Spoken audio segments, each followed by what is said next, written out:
are about to listen to the Dr. Dahlia Show. Sassy, stimulating medical talk radio. Any medical advice Dr. Dahlia Wax gives on her show should not be substituted for an actual visit to your medical provider. And now, here's Dr. Dahlia.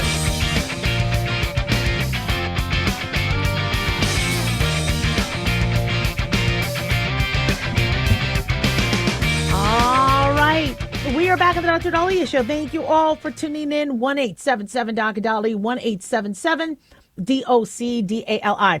So, full transparency on this show. I want to, always be open and honest with you guys and tell you everything.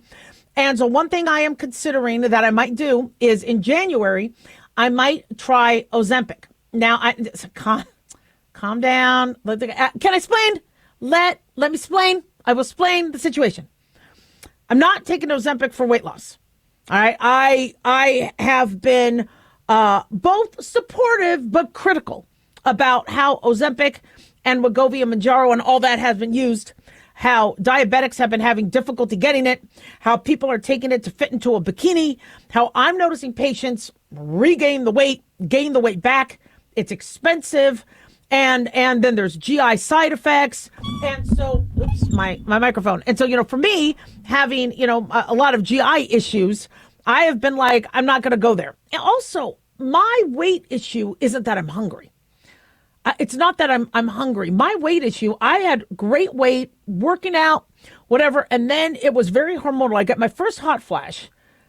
And then later that year, I gained 30, 40 pounds. And I remember going, I don't look like the other women in my family. I don't look like the other women in my family. And then all of a sudden, once I had that hormone shift, it just changed. And I don't eat that much. I don't. I mean, I probably eat a third of what everybody else eats. And I am not by any means a perfect weight. I got a big butt. But that's not why I want to take Ozempic. So there's a few reasons why I want to try it. Okay. One is I need to put my money where my mouth is. When I was talking about the COVID vaccine booster and the COVID vaccine, I'm like, look, you're going to have to update it. You can't be just giving us the same old vaccine. You're going to have to update it like when you do the flu shot. And I said, look, I'll get the updated flu vaccine if it's updated. Well, I put my money where my mouth is. And then when I experience some side effects, I could be honest and I could tell you about that. So a big issue I'm having is I'm talking about a drug. And I'm talking about side effects based on secondhand information. So one is, I'd like to say, if I don't feel it, if I don't feel whatever, I can at least be honest about it. Does it poop out after a few months? But the main reason why I'm doing it isn't because, I want to, have, journalistic integrity, is because I have enough of that. Okay? But the main reason I want to try it, this is what I want to do selfishly, is I have been very struggling with foods and irritable bowel. And, we talked about FODMAPs, and there's certain oligosaccharides and certain foods that'll make you bloated, that you'll struggle with. So I have irritable bowel. I've been diagnosed with irritable bowel since medical school. And I am always putting so much work into that. And I had a patient last week say that when they went on that limited. And I said, well, is it that you improved from your GI standpoint because you're not eating big meals?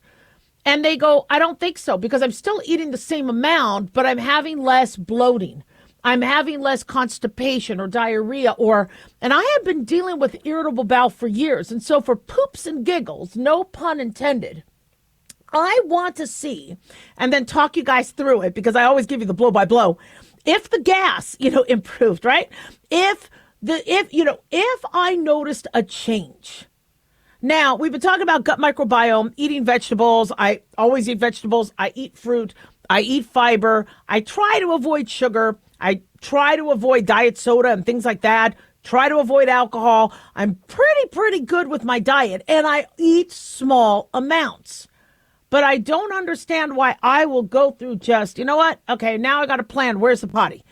I got to make sure I have to. Now, granted, I think a big part of it is mechanically. I've had so many abdominal surgeries, because the ovary tumor and all that other stuff, that I think the bowels are all, twisted and kinked and all that. And so it could be mechanical issues.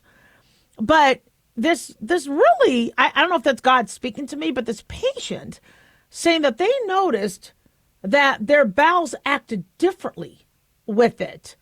That I'm intrigued by. Now, my husband takes it for diabetes, and I feel bad because he's on Manjaro, and every time he tries to do a refill, pharmacy's out. The pharmacy's out. So this is why I haven't tried it before. One is, like I said, I didn't want to. Two, it was expensive. But three, I mean, we need it for those people with diabetes, etc. And I don't know if he lost much weight because, again, he's not a big eater. But I notice his bowel is acting differently. Hey, that's what happens in 29 years of marriage. It's funny with the kids. When the kids would poop their diaper or whatever, I knew which one. I knew which one had the accident because you just know which child and what it smells like. My husband thought that was really weird, but when you're a mom, you know. But I noticed my husband's GI issues have changed. Now, I know some of you will say, wait, Dr. Dahlia, don't these GLP-1 agonists, don't they affect the bowel and cause constipation and can cause pancreatitis and gallstones and all that? They can. But my GI system is so screwed up that what if it reverses? So I want to wait. I want to make sure that the pharmacies are not in short supply.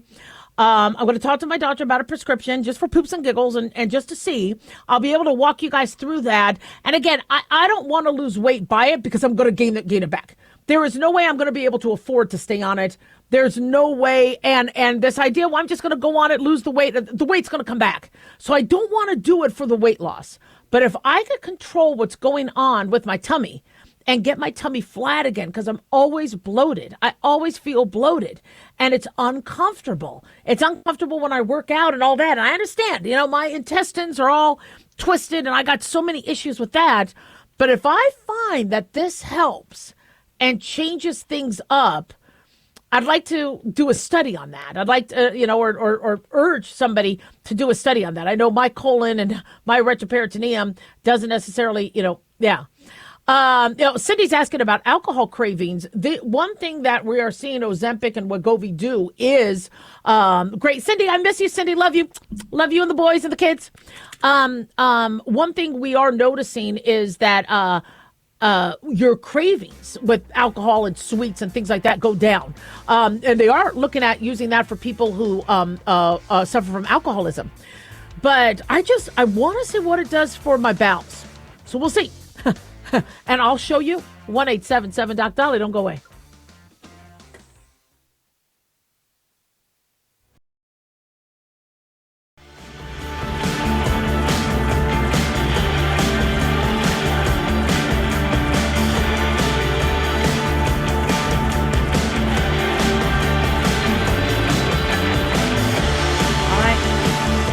Back on the Dr. Dahlia Show. Thank you all for tuning in. 1-877 Doc Dolly, 1-877 DOCDALI. Big thanks to Talk Media Network for making the show happen. Big thanks to Daniel, our producer, and big thanks to y'all for tuning in. We really do appreciate it. Don't forget to follow us on Twitter or X at Dr. Dahlia, Facebook, The Dr. Dahlia Show, and on YouTube, click like and subscribe.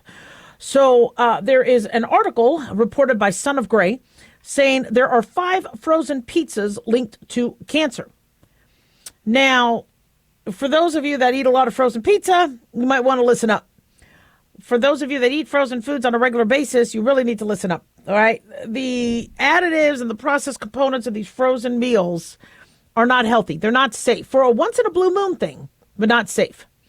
And so one concern that they're having with frozen pizzas is the processed meats, the pepperoni, the sausage, the ham. According to the World Health Organization, they classify these processed meats as group 1 carcinogens, meaning there is strong evidence that it can increase the risk of cancer. What kind? Colorectal cancer. The nitrates and the nitrites are used in curing meats. They form nitrosamines when cooking, and these are chemical compounds linked to cancer development. You've heard of nitrosamine when I talked to you about some of these blood pressure medicine recalls that we've had over the years, because during the manufacturing process, nitrosamines were made.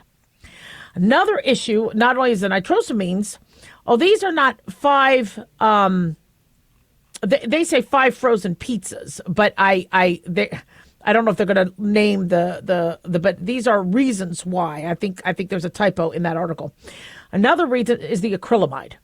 Now, for those of you that really like crusty, toast and charcoal stuff, you got to be careful with the acrylamide. Frozen pizzas with pre-baked crusts may contain acrylamide, which is a compound formed when starchy foods are cooked at high temperatures. It is also classified as a human carcinogen, not as severe as processed meats, but still by the International Agency for Research on Cancer. Over time, exposure to acrylamide through frequent consumption of pre-baked or overcooked frozen pizzas may increase cancer risk. Do you remember years ago there were some concerns about some fast food French fries? It was because of the acrylamide risk. Another concern is the artificial cheese and additives. The processed cheese has emulsifiers, preservatives, stabilizers, sodium phosphate, sodium citrate. These are things that can irritate the digestive system, and some studies have shown it's linked to cancer risk. We've been eating processed cheese for a while, but that's why I never get like cheese food or like what Velveeta cheese food. I would rather just eat a brick of cheese. The problem is in order to make it whole and stay and not crumble, they use a gum-like substance to keep it. That's why for those of you with bowel issues, eating cheese could be a problem. I think cheese is a great source of calcium, but and it fills you up nicely. Good source of protein, but unfortunately, some of these cheeses have a lot of preservatives in them. Now, the packaging is also a concern. These non-stick boxes or wrappers treated with per and polyfluoral alkyl substances, these are known as forever chemicals. They have been linked to several types of cancer, kidney, testicular cancer, GI cancer. And so the risk from exposure is low. If you're frequently consuming frozen foods, that material could be a problem. And then, of course, the sodium. So beyond direct carcinogens, you got a lot of sodium. The sodium and high ultra-processed ingredients can affect your metabolism, could affect your GI tract, and can also be linked to cancer, obesity, hypertension, metabolic disorders, colon, breast, pancreatic cancer. So those are things you need to think about. So I don't want to, rain on your parade. I understand it's easy to just have something in the freezer. You don't have to go out in the snow. You don't have to go and expect a delivery of groceries. You have to go and get groceries. Frozen foods seem to be an easy, yummy go-to. A lot of people are using them for calorie limitation and calorie restriction because it'll say there's only 200 calories. So you're thinking, wow, I'm eating a 200-calorie meal. I'm going to lose weight. A lot of the ingredients in there can mess with your weight. But you want fresh ingredients. You want whole grain crusts. You want to have meat that hasn't been processed. Throw some fresh, chicken on cook it, obviously. Fresh cooked chicken onto your pizza. You can make your own. And you want to avoid the packaging. I know this wasn't fun. Sorry, but I just have to kind of remind people of that. 1-877-DOC-DOLLY, 1-877-DOCDALI. So what about dairy? Now, it's interesting. In the 90s and 2000s, people were anti-dairy. Like, I cut out dairy. I think in Will and Grace, Will was talking about how he doesn't eat dairy. And this was like this big trend. And I'm thinking to myself, whoa, why are you guys doing that? Why are you not eating dairy? I get you don't want to be putting extra cheese on your food. Oh, by the way, with cheese and processed cheese, your shredded cheese is worse to eat than brick. Because in order for those little shreds to hold their shape, and there's much more surface area of the cheese you're eating to have more chemicals. Well, I don't even eat the rice. I just love chicken and cheese. You could do any cheeses, but I do the cheddar and I make it arroz con pollo. And the I noticed I was like, ooh, good. This one's really gooey with cheese. That's a lot of cheese. Yeah. So from a fat intake, that's an issue. But from a health standpoint, a little bit can go a long way. A large Swedish study suggests that some of these high-fat dairy foods are linked to lower risk of dementia. Researchers in Sweden used data from the Malmo diet and cancer cohort and included 27,670 adults from 45 to 73 from Malmo, Sweden. And the team conducted interviews, collected food diaries, asked patients questionnaire to calculate how much of each dairy product they ate per day. I've never been asked to do a study like this, and I'm glad because I really don't remember. And I would probably say, I just had a little cheese on my arroz con pollo, and no, I probably had a lot more than I admitted, and I didn't realize. But they then separated dairy into high fat and low fat types. So high fat had more than 20% fat, high fat cream more than 30% fat. Participants joined the study between 1991 and 1996 and were followed for an average of 25 years. The main outcome they looked at was all-cause dementia. Now, Alzheimer's disease and vascular dementia were studied separately. But over this follow-up period of these 7,000 people, they say our own previous work and several international studies, including the U.S., have shown neutral or slightly protective associations between cheese and cardiovascular disease. Now, they said they adjusted out for age, sex, education, smoking, physical activity, alcohol use, body mass index, hypertension, overall diet quality, and other dairy products.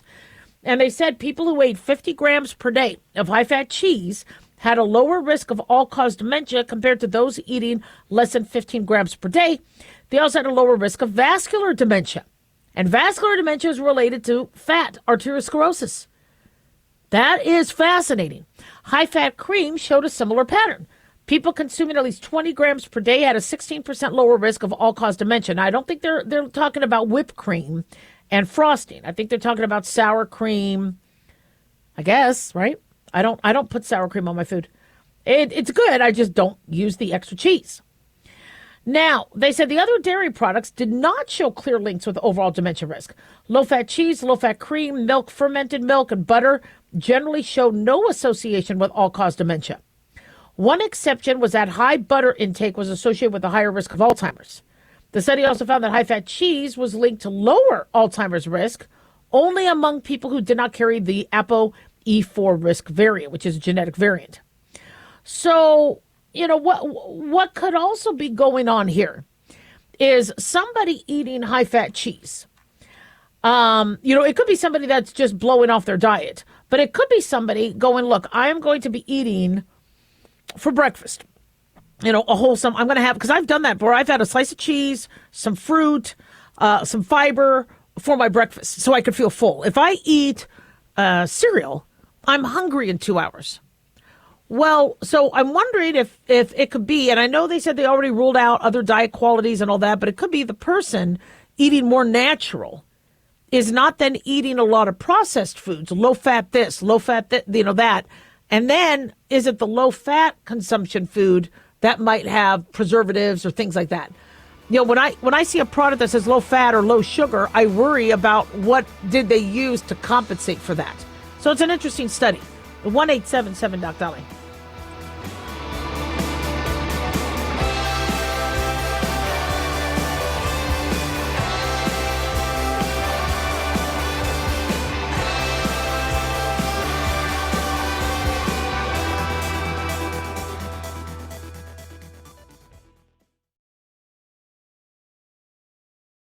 At Hot Shot Secret, we share the science behind common diesel problems and their solutions. For example, diesel fuel cetane levels.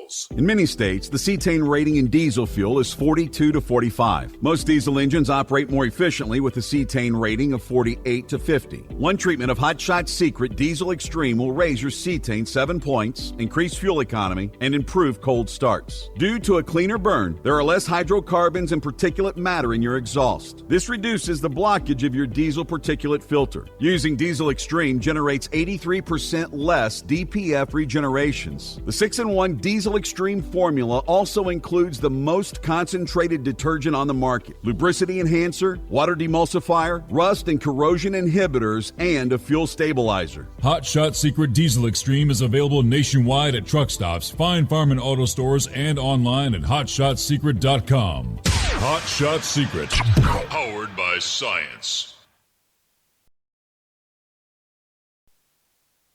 Sweet strawberry icing. You were strolling along in goodwill when just past that mid-century side table and denim jacket you spotted them, nestled in their display case. Miniature donut earrings. Oh, yes! Yes! Your favorite half-breakfast pastry, half-all-day dessert food, made into your favorite form of ear candy. Oh my. Those bejeweled sprinkles have satisfied some unknown hunger within you. Shh, do you smell that? That's the sugary scent of shopping success. For this is Goodwill. And with every item you buy, you fund local job training and more. So go forth. Bring home those donut earrings. And bring home so much good to your community. Brought to you by Goodwill and the Ad Council. This is an urgent announcement for anyone that's $10,000 or more in debt. Before you make another minimum payment, you need to know there are special programs that can completely free you of your debt. Total Financial Freedom can help you become debt-free in months instead of years. Resolve your credit card debt, signature loans, department store cards, internet loans, and timeshares. Call Total Financial Freedom now at 800-878-6020 for a free consultation. For 16 years, Total Financial Freedom has helped thousands get out of debt. You can feel confident when calling because Total Financial Freedom is A+ rated by the Better Business Bureau. Battling for years and years, stuck in the endless cycle of minimum payments could take decades. You have the right to get your debt resolved and substantially reduce your monthly payments. Call Total Financial Freedom now at 800-878-6020. That's 800-878-6020. 800-878-6020. Let's face it, guys, we're living in times where the truth is becoming more suppressed and censorship is increasing at an alarming rate, especially on social media platforms. It's Clyde, and I want to tell you about a safe and secure digital playground we put together just for you. It's Aftermath.media. You get access to thousands of Ground Zero archives and podcasts, along with our private social media groups with your basic membership starting at only $7 a month. Each subscription includes tech support, access to the RSS feeds, along with our own chat room and Telegram channel. In addition, the premium membership includes research study groups, webinars, a document and movie library, a live video stream of Ground Zero, a monthly Zoom chat with me, and other bonus content. Be sure to check out our yearly specials as well. Sign up today while you're thinking about it. Sign up at Aftermath.media. Again, that's Aftermath.media.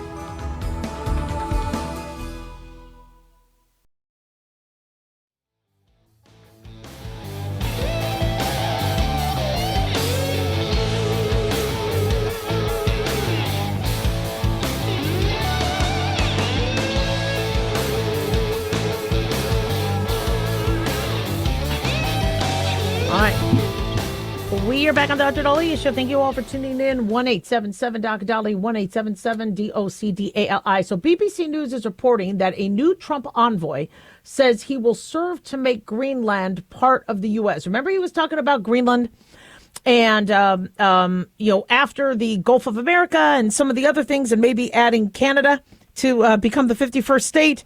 There was, some backlash. And I think he gets into office, wants to get stuff done, and he got stuff done. But I was thinking to myself, he really likes Greenland. And one thing about Trump is he, I think, was very, very upset with how most of his accomplishments in the first term got completely reversed or forgotten after COVID and Biden coming into power. And so the wall taken down, and people saying he was the worst president, while some people are saying he was the best president ever. And so he wants, in his second term, to ensure his legacy. And he wants in history there to be pictures of him, history books, not because, history is written by the victors. And if eventually, MAGA haters end up, changing and, running all the internet and ChatGPT and all that other stuff, I mean, they could say whatever they want to about Trump. But how do you argue, well, we have a new country, or we have a new, or we have a border wall, or we have, these Trump accounts. And so what Trump is doing is he's ensuring that whatever seems to happen that are really, really big, that he gets credit for. His name. Now, the Abraham Accords was fantastic in terms of bringing peace to the Middle East during his first term. But it didn't get the recognition that it should have. I thought the Abraham Accords were huge. But then after the Hamas attack, he comes in, helps get the hostages home, the remaining living hostages, which was amazing. But again, people say, oh, we don't like his foreign policy. He's going to probably get the Russian-Ukraine war stopped. I really do believe he will. But, are people going to remember him for that? Or are they just going to talk about Epstein I just don't understand why, if Trump was a part of the discussing trafficking ring, why Biden administration, if they had that, didn't release it. My guess is because it wasn't there. There's photos of Jeffrey Epstein with everybody and their mother but which one of them participated and who didn't. And so people want to mar Trump's presidency with that. And Trump's like, I want to move on to bigger, better things. And so, and honestly, whoever did take part with that Jeffrey Epstein sex trafficking ring needs to go to jail for life. I mean, that what he did was disgusting. The problem is the media is looking at pictures of him standing there with Bill Clinton, standing there with, now I know Bill Clinton was getting a massage by one of the girls. I think there was a picture of that. I don't know if that's a real picture or not. But which of these pictures suggest they went to the island and, participated in that? And, what of the evidence shows, no, they just, they hung out and went to dinner. Nobody should have associated with that guy, but they didn't know what he was into. Personally, he looked like a sleazebag to me, but yeah. So moving on to Greenland, we're being told by BBC that Trump has appointed a special envoy to Greenland. He would like to annex this Arctic island. He announced on Sunday that Jeff Landry, Republican governor of Louisiana, would become the U.S.'s special envoy to Greenland. Now, Greenland is kind of a semi-autonomous part of the Kingdom of Denmark. But I don't know, and I don't think Denmark owns it completely. But they're the closest country to it, not in proximity, but in terms of, I guess, its operations. Governor Landry said in a post that it's an honor to serve in a volunteer position to make Greenland a part of the U.S. Now, we understand Denmark is not happy. They are calling on the U.S. ambassador for an explanation. And Greenland's prime minister said the island must decide on our own future. Territorial integrity must be respected. Now, Trump has really, been enthusiastic about Greenland's strategic location, mineral wealth. I don't think he's going to war with Denmark and all the other stuff. I know people are, but he has suggested that he would offer money to Greenlanders. There's 57,000 people. And that if they want to be a part of America, these would be the benefits, and come up with a list of benefits. Now, Greenland may say, just leave us alone. We like what we're doing. And the others may be like, you know what? I don't think it's going to hurt. I mean, it's big, big territory. I used it a lot, played Risk, right? You would move your, you could then be able to, right? Remember Greenland? I think it was orange. And I would be able to have control and be able to move over and then attack Europe. It was kind of interesting. I liked having Greenland when I played Risk. But it would be very strategic for the U.S. It is home to 57,000 people, has had extensive self-government since 1979, according to BBC, through defense and foreign policy, does remain in Danish hands. Most Greenlanders do favor eventual independence from Denmark. But opinion polls are showing they don't want to become a part of the U.S.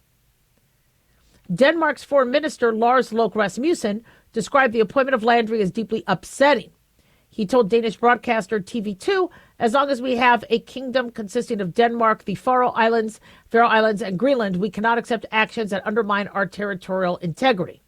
Now, Greenland has their own prime minister, Jens Frederik Nielsen. He said the territory was willing to cooperate with the U.S. and other countries, but only on the basis of mutual respect. He said the appointment of the special envoy does not change anything for us. We decide our own future.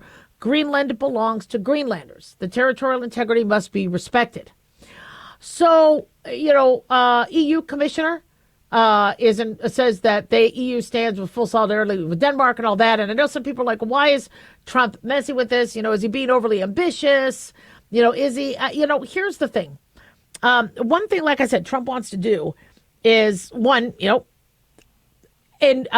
engrave, his name on some of his workings.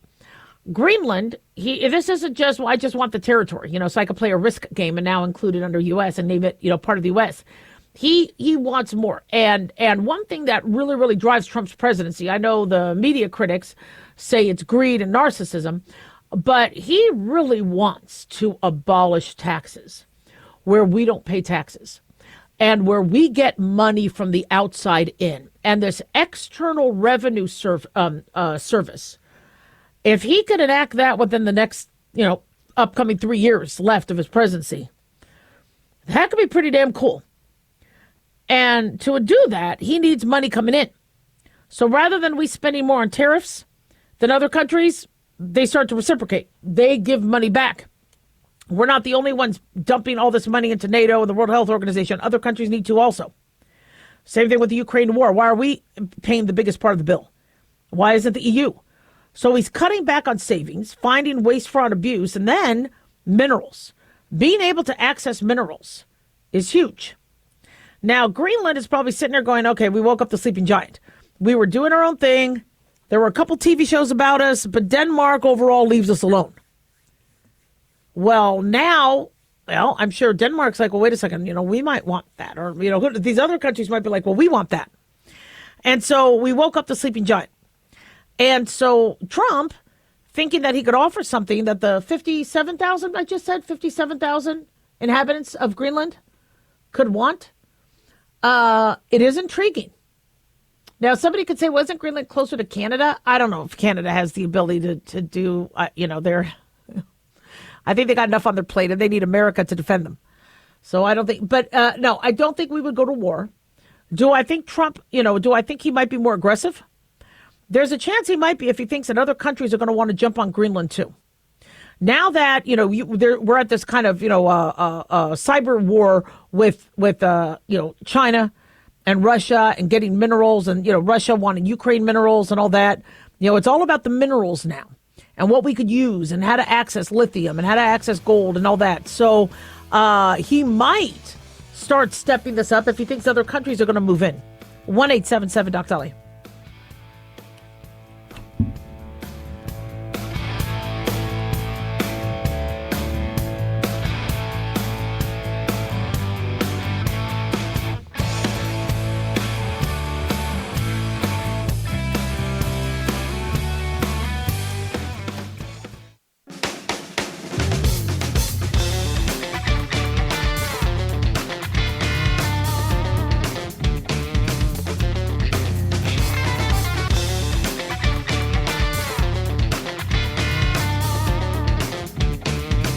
All right. We are back on the Dr. Dolly Show. Thank you all for tuning in. 1-877 Dr. Dolly, 1-877 DOCDALI. So there's a school bus driver, according to Newsweek, who got fired because she posted a sign saying student passengers could only speak English, saying an English-only sign. She's 66 years old, put a sign saying out of respect to English-only students, there will be no speaking Spanish on this bus. Days later, she was informed that her contract from Roar Bus had ended. The company had contracted her services to serve the Juniata County School District in Pennsylvania for over a decade. Crawford told local news station CBS 21 last week that her intention was to create a safe and respectful environment, not to target any group. Newsweek apparently contacted the school district and Roar Bus for comment. None yet. But this incident has now sparked a huge debate about the balance between safety and cultural sensitivity in school environments. Also has raised questions about whether the bus driver's actions were appropriate and whether Roar Bus and the Juniata School County District handled the situation properly. So what prompted this? Well, the bus driver said her sign was directed at a bilingual student who said she had a history of targeting other students in Spanish. I didn't mean to be racially insensitive or anything like that, she said. Maybe it should have said no bullying in any language. She said, but I didn't mean it to be anything but to correct him. Now, she was suspended in February as a precautionary measure, and then she said she was never suspended. An investigation never took place like they promised. And so the school district concluded after the subcontractor provided a written admission confirming that the signage had been installed on her bus. She said since her firing, she's been struggling mentally and financially. She said, I'm on Medicare and Medicaid now and SNAP. I had to go on antidepressants. So she's asking $30,000 to help pay.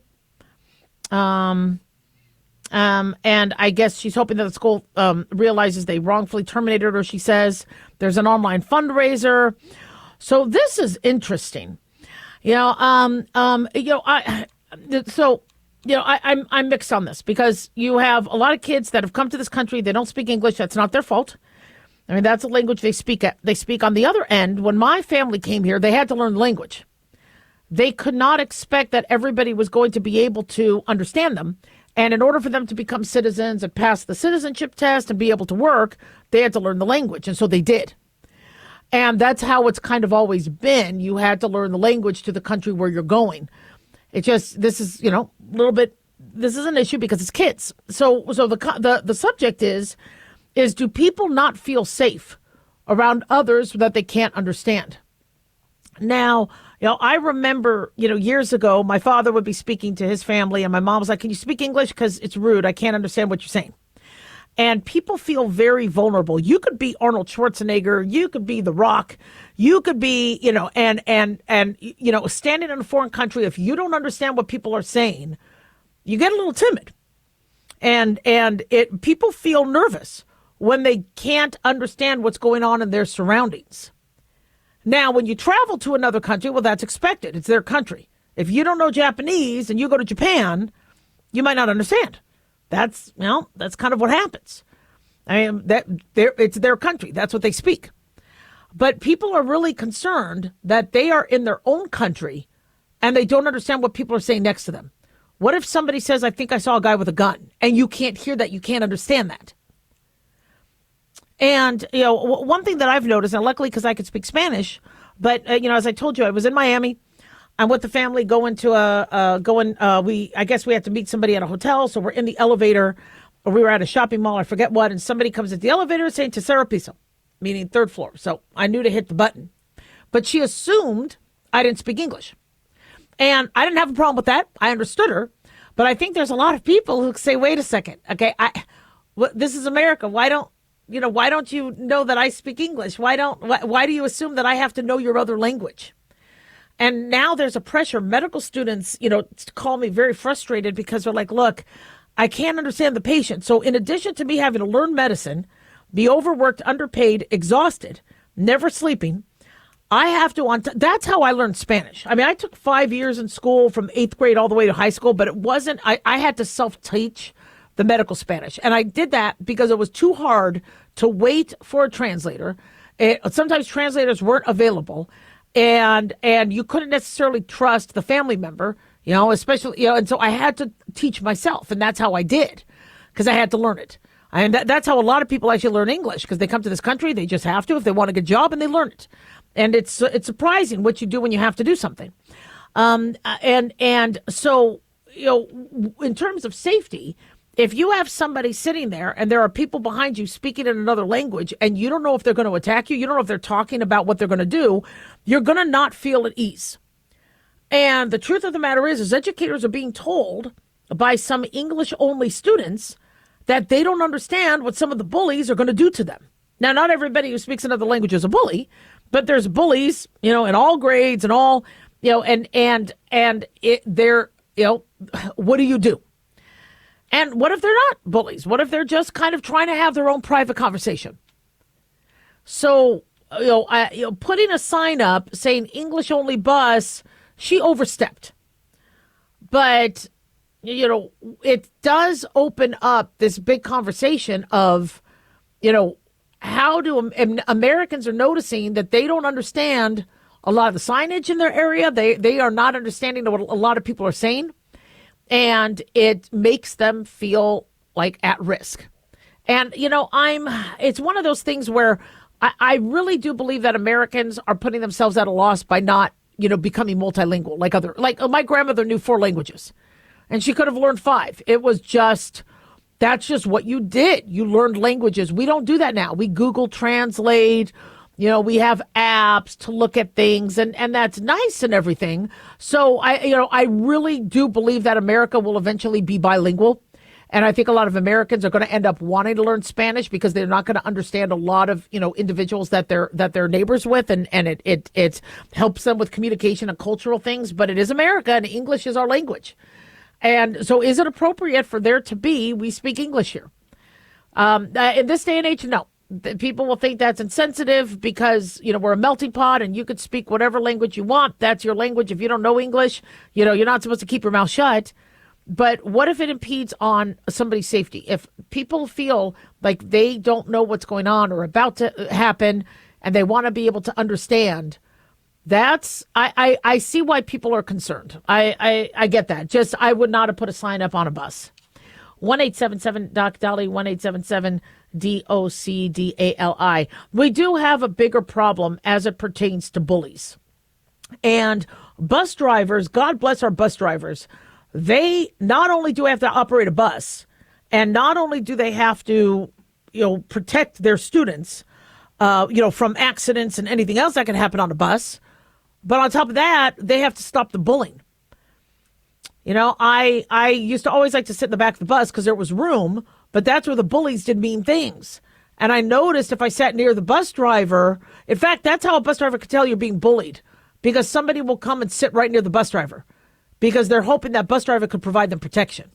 We do have a bullying issue. We still do. Kids are mean. The mild bullying gets you prepared for grown-up bullying, and boys, there are a lot of grown-up bullying. But I got to tell you, some of these kids, their bullying is mean. And I went to 12 schools, and I got bullied in every one. And it's not fun. And so, God bless our bus drivers for what they do. But, yeah, if she is struggling with a bullying issue, she's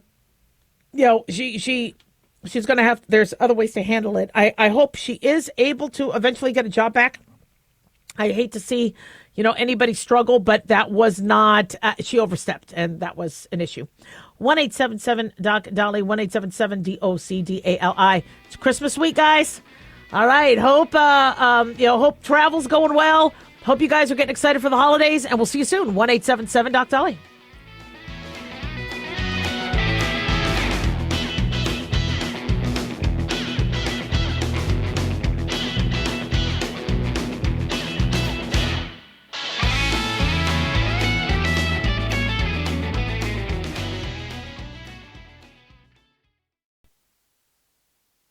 Can you believe, with all the recent violent protests, looting, and destruction, some areas are considering either defunding or abolishing the police? At a time when America's neighborhoods need the protection of police the most, some elected officials would rather create more chaos by playing politics. If you're sick of elected officials caving in to demands of the radical left, you're not alone. It's time we stand up and declare our support for local police. The majority of police officers are important partners in protecting our God-given rights. If you prefer freedom over chaos, then learn how you can help protect the local police that serve your community. Call today and request your free Support Your Local Police info packet. Dial 800-JBS-USA-1. That's 800-JBS-USA-1. Request your free Support Your Local Police info packet by calling 800-JBS-USA-1 today. Hey guys, it's Dr. Dahlia. Fantasy football season is coming, but sadly, too many of you are taking the bench while the country takes part in one of the most exciting and lucrative industries out there. Don't know how to play? Well, huddle up and listen. Paul Kalikas and I have written a fantasy football pocket guide for beginners. This book walks you through the basics and shows you how simple and lucrative joining or creating a fantasy football team can be. Read our fantasy football pocket guide for beginners found on Amazon, or follow the links on X and Facebook. That's Fantasy Football Pocket Guides for Beginners. Don't be left out. Have you ever thought you'd like to buy and sell houses but didn't know how or where to get the money? My name is Ron LeGrand, and over the past 40 years, I've bought over 3,000 houses without using my money or credit, and taught thousands to do the same. Today, even in a virtual environment, we buy nice houses in nice neighborhoods using no banks, realtors, contractors, or other costly entanglements, and build huge cash flow and wealth without the hassle of tenants, all without credit and little or no money. You don't need a license or experience, and I'll show you exactly how it's done. Text FREE to 99799, and I'll send you my free training. I promise you I'll change the way you think about real estate and open the door to a new lifestyle that doesn't involve risk or rehabs and can quickly replace your current income. Text FREE to 99799, and let me show you how to take your life back and build cash flow and wealth from your home. That's FREE to 99799. Again, FREE to 99799. As an organ donor, your story doesn't have to end. The good in you can live on. In fact, you could save up to 8 lives and restore sight and health for many more. Sign up right now online as an organ, eye, and tissue donor. You'll be happy you did, and just maybe someone else will be happy too. Go to organdonor.gov. It saves lives. U.S. Department of Health and Human Services, Health Resources and Services Administration.